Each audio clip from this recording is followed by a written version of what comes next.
আমাদের এখানে অনেকেই আছে, কজনের নাম বলবো বল। এই গাঁয়েতে, পাশের গাঁয়েতে গোলপাড়ায় সে সময় অনেক ছেলেরা আছে, এখনো তারা আছে। এরকম 20-50 করা, তারা সবাই ঠিক করে ফেললো আমরা দেবো। সকালবেলা থেকে এসে হাজির হয়ে গেল, সেই খিচুড়ি টিচুড়ি হলো, হয়ে সবাই খেলো, চলে গেল। তো তার মানে কি, আমি কিছু করছি না। আমার ছিল 20 টাকা, জানিস, আমার 20 টাকা। আমি তোকে একদম, আমার একটা ছোট ব্যাগ ছিল, 20 টাকার নোট ছিল। আমি যখন এসেছিলাম কুমন্ড 20 টাকা, 20 টাকাটা আমার এখনো রয়ে গেছে রে, বিশ্বাস কর। আমি চা খেতে গিয়ে বলছে, বাবা আমার, আমি খাওয়াচ্ছি। 1 মুঠো চাল দিয়েছে একজন, ও কিশোর দোলে, না বাবা আমি করলাম, আমার মনে পড়ে যাচ্ছে। তো চাল দিয়েছে, সেই চাল ফোটাতে গিয়ে দেখতে পাচ্ছি আর 1 মুঠো চাল এসে বলছে, বাবা আমার চালটা ফোটা। তো চাল আমার এত জুটে গেল, প্রতি সপ্তাহে মৎস্য, এখানে খিচুড়ি ভাত এটা হতো। এই নিদু টিদু, এই উত্তম অনেকেই আছে, এরা ধনা, কতজনের নাম, এরা করতো, সন্ধ্যেবেলা খেত ছেলেরা। আমি মাঝে মাঝে চলে যেতাম, ঘুরে বেড়াতাম, একটা ডাব্বা ছিল।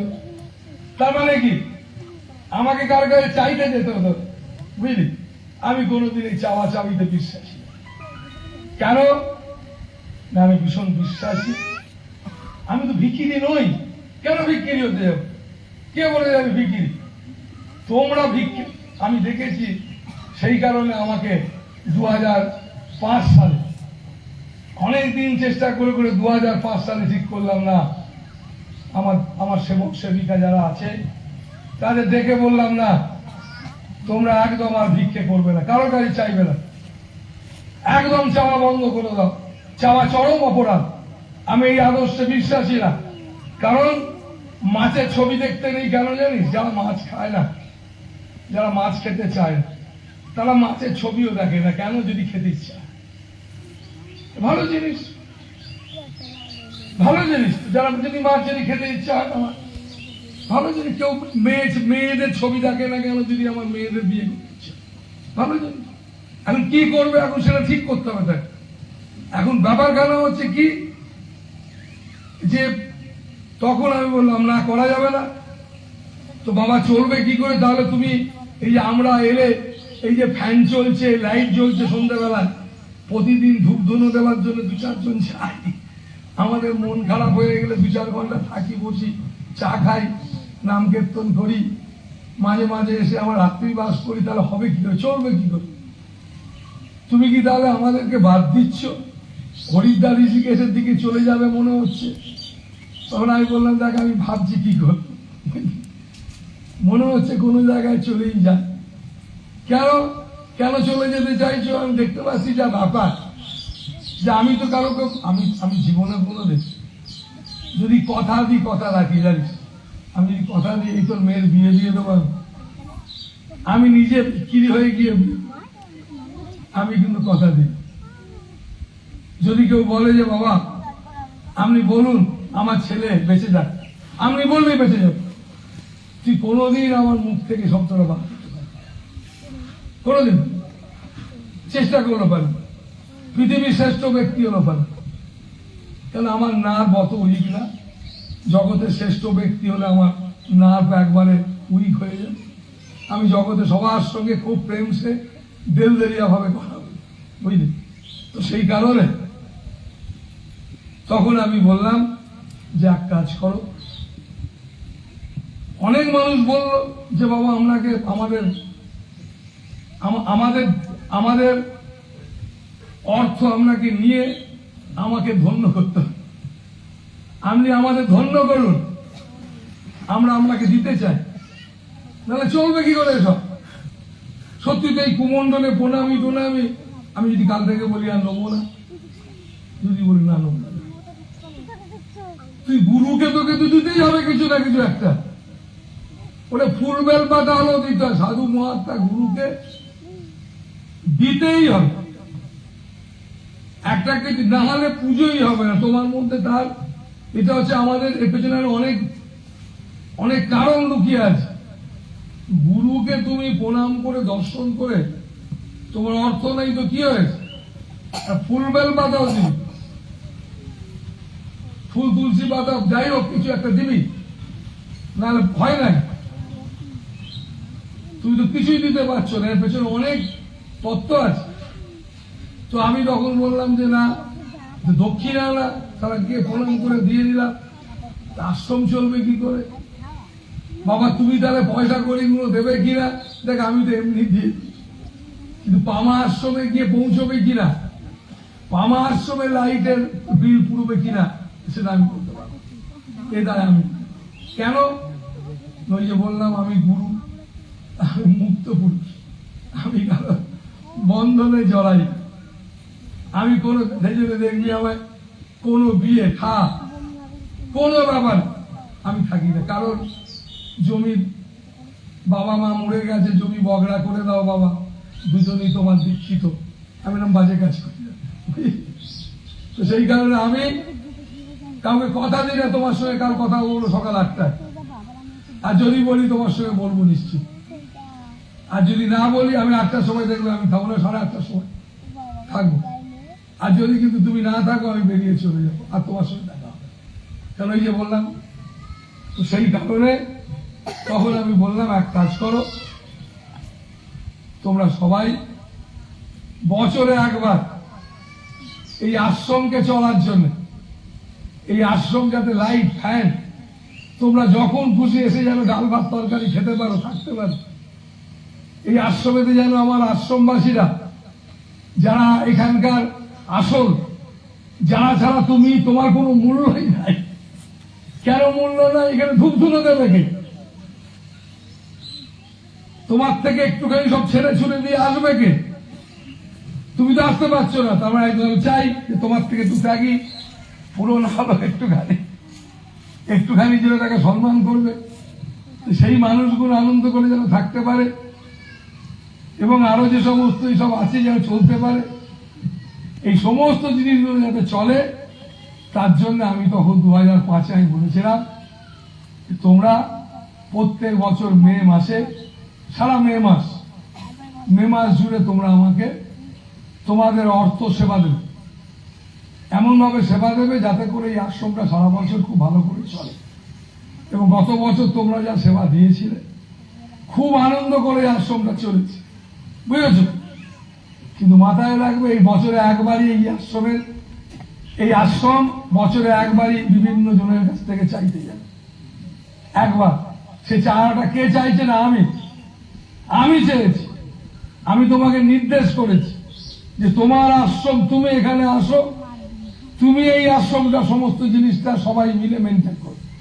তো তার জন্য সারা মে মাস জুড়ে তুমি এখানে সেবা দেবে, অর্থ সেবা দেবে, আর আমার এই বার্তাটা সবাইকে শোনাবে, এবং আশ্রমবাসী যারা আছে তারা যতটা পারবে চেষ্টা করবে মানুষের কাছে গিয়ে, যারা জানে না তাদের কাছে পৌঁছবে এই বার্তাটা নিয়ে, যে গুরুদেব তোমাকে নির্দেশ দিয়েছে।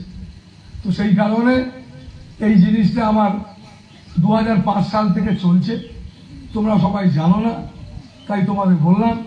এই আশ্রম চলার, আর সারা বছর ধরে আমার আশ্রম শুধু এই উৎসবের প্রতি আশ্রমে, এটা বন্ধ করে দিতে পারি, কিন্তু বন্ধ করি না কেন? তাহলে উৎসব করা যাবে, তাহলে মাঘী পূর্ণিমা উৎসব বন্ধ হয়ে যাবে। মাঘী পূর্ণিমা উৎসব চালাতে গেলে, বা যে কোনো আশ্রমের উৎসব চালাতে গেলে 5টা গ্রাম কিংবা 5 জন ব্যক্তির কাছ থেকে, যেহেতু এটাকে বলে মহোৎসব মানে মোৎসব, তাই গরিব দুঃখী হিন্দু মুসলিম যেই হোক সবার ঘর থেকে 1 মুঠো করে চাল, সে দিক আর না দিক তার থেকে চাইতে হবে, তাতে কুলোক আর না কুলোক আনতেই হবে। যেমন দুর্গা পুজোতে বেশ্যা ঘরের মাটি ছাড়া পুজো হয় না, ঠিক আমার উৎসব মোৎসব, মাঘী পূর্ণিমার মতো যেসব উৎসব আছে, 5টা গ্রাম থেকে আমাদের সে পরম শত্রু হলো তার কাছে চাইতে হবে, কিন্তু 6টা গ্রামে হবে না। কিন্তু এই 5টা গ্রামের ক্ষমতা নেই যে এত বড় একটা আশ্রম, এত একটা বিশাল কর্মকাণ্ড চলতে পারে। তাই এই আশ্রমের সঙ্গে জুড়ে যে সমস্ত শিষ্য ভক্ত আছে আমার, তারা এই আশ্রমটাকে যাতে করে চলতে থাকে, আমি থাকি আর না থাকি, এটা কিন্তু মাথায় রাখতে হবে। প্রত্যেক মে মাসে এই আশ্রমটাকে চলাচ্ছি, এই কর্মকাণ্ডটা ভালো করে চলার জন্য তোমাকে একটা দায়িত্ব দিয়েছি। তাই গত বছর তুমি যা দিয়েছিলে, তুমি না জেনে দিয়েছিলে, এবছর জানতে পারলে যে এই অর্থটা আমি যেটা দিচ্ছি সারা বছর কেউ তোমার কাছে চাইতে যাবে না, কিন্তু এই বছরে একদিন গুরুদেব চেয়েছেন, এটা 2005 সালে চেয়েছেন, এটা প্রতি বছর তোমাকে দিয়ে চলতে হবে। এই বছরও তুমি অবশ্যই দেবে। ওই কার্ডে সব লেখা আছে। যদি বলো বাবা পামা আশ্রমে আসবেন কিনা, দেখ এটা কথা বল, আমার ভেতর থেকে ইচ্ছা হলে নিশ্চিত আসবো, বুঝলি। আর যদি বলিস যে বাবা না এলে আমি আসবো না, তুই দিবি না, তোকে আসতে হবে না। আমার নাম দেবানন্দ স্বামী। আমি দুনিয়ার কারোর উপর নির্ভরশীল, আমি নিজের উপরই নিজে নির্ভরশীল। কেমন? আমি নিজেই মনে করি কারোর থেকে না আছে, আমার কাছেই একজনকে যদি বলি বলে তুই আমার পুরো সংস্থাটা চালিয়ে দে, সেরকম 4খানা সংস্থা চালাতে পারে। আশ্রম না, আমার টোটাল সংস্থায় যদি বছরে 10 কোটি টাকা খরচা হয়, একাই হয়তো 20-40 কোটি টাকা দিতে পারে। কিন্তু আমি তাই নিইনি কেন না, তোমারই মতো তাকে লাইন দিয়ে আসার জন্য। সে যেন তোমারই মতো লাইন দিয়ে আসে। হয়তো সে একটুখানি তাকে তোমার মতো লাইন না দিল, তাকে হয়তো তাকে এলে তাকে হয়তো বললো বসুন বাবা, যেহেতু একটুখানি সে তোমার থেকে একটু আলাদা। কেন? সে তোমার মতো অসংখ্য লোককে খাওয়ায়, সে 1 লক্ষ লোককে চাকরি দিয়েছে, তো সেই জন্য তোমার থেকে তো একটু আলাদা হবেই। সে 1 লক্ষ লোককে চাকরি দিয়েছে মানে 5 লক্ষ লোককে সে রুটি দেয়, তো তার তো ইজ্জত আছে। তাকে একটু আলাদা চোখে দেখা হচ্ছে, কিন্তু তাকে কিন্তু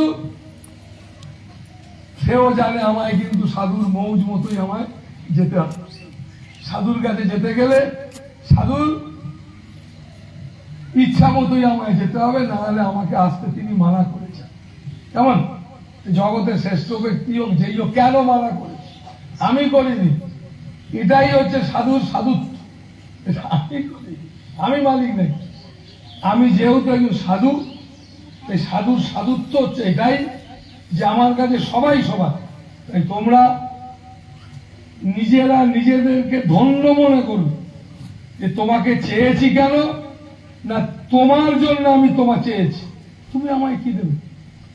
আমি কাপড় জামা, সোনার চেন, সোনার বালা আমি বহু বছর ধরে পড়ি, কিন্তু প্রচুর আছে, প্রতিদিন লোক আমায় দেয়। এসব জিনিস পেচ্ছা পায়খানার মতো, এর কোনো মূল্য নেই আমাদের কাছে। কিন্তু যাকে তাকে দিতে পারছি না কেন? ওই যে প্রথম কথাই হচ্ছে যে আমাদের কাজ শান্তি, অশান্তি না। শান্তি মানেই যেখানে সমদৃষ্টি আছে। তাই দেবো কোথায়? সবাই যেখানে পাবে। তাই আশ্রম সবার জায়গা। তাই বাবা মায়েরা তোমাকে মাথায় রাখতে হবে যে সবটাই তুমি আমায় দিচ্ছ, এই সোনার বালা গয়না গয়না সব তুমি দিচ্ছ আমাকে। আমি ল্যাংটা ছিলাম,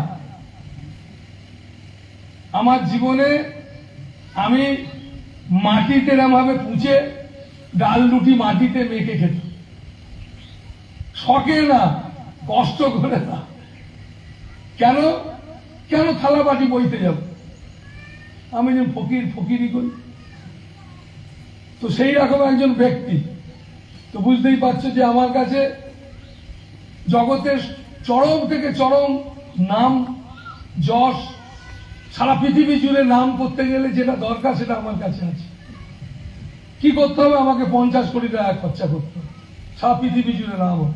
এটা আছে তো, সবকিছু আমার কাছে আছে। এটা পরমাত্মা দিয়েছেন, তুমি দিয়েছ, আছে মানে তুমি দিচ্ছ, আমাকে জন্য কিছু করতে হয়নি। তাই বললাম ওই 20 টাকাটা এখনো আছে, 20 টাকাটা নিয়ে এসেছিলাম, এখনো আছে। তাই 20 টাকাটা খরচা হয়নি। মানে কি বলতে চাইছি জানো? বলতে চাইছি যে তোমার থেকে আমি কিছু নিয়েও নি, কিছু দিচ্ছিও না। সবটাই তোমার জন্যই আমি করছি। এই আশ্রমটাও তোমার জন্য, এই যে তোমাকে বললাম অর্ঘদান, সবটাই তোমার জন্য। তাই তোমার কাজ তুমি কি করে ভালো করে করবে সেটা দায়িত্ব তোমার। নিজেকে দিয়ে ধন্য মনে হবে কেন? জীবনে তো কোনোদিন নিজের ছাড়া কাউকে দাওনি, নিজের ছাড়া তো ভাবও না। নিজের নিজের নিজের পরিচিত লোককেই দিচ্ছ। অন্তত আশ্রমে দাও, যেখানে অন্তত তোমার শত্রু মিত্র সবাই পাবে।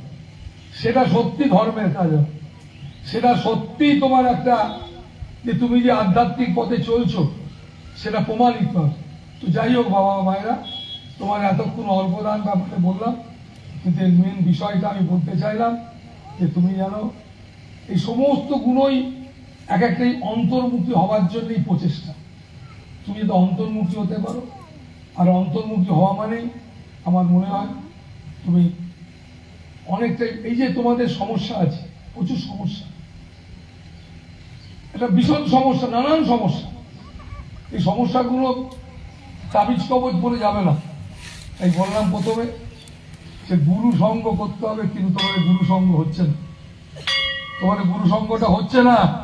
কেমন? কেন হচ্ছে না? না তোমরা গুরুদেবকে ওই ওই জ্যোতিষী কিংবা জল পড়া দেয় বলে দিলে হয়তো ভালো হয়ে যাবে, শুধু স্বার্থের জন্য আসছো বলে। তাই গুরুর কাছে ভীষণ নিঃস্বার্থ হয়ে আসতে হয়। একদম একদম একদম বিনয়ের ভাবনায় আসতে হয়, তাহলে অনেক কিছু পাওয়া যায়, অনেকটা বেশি পাওয়া যায়। ভালো থাকো বাবা মায়েরা, আর প্রার্থনা করো ঠাকুর আমি যেন শেষ দিন পর্যন্ত সঙ্গটা করতে পারি। সঙ্গটা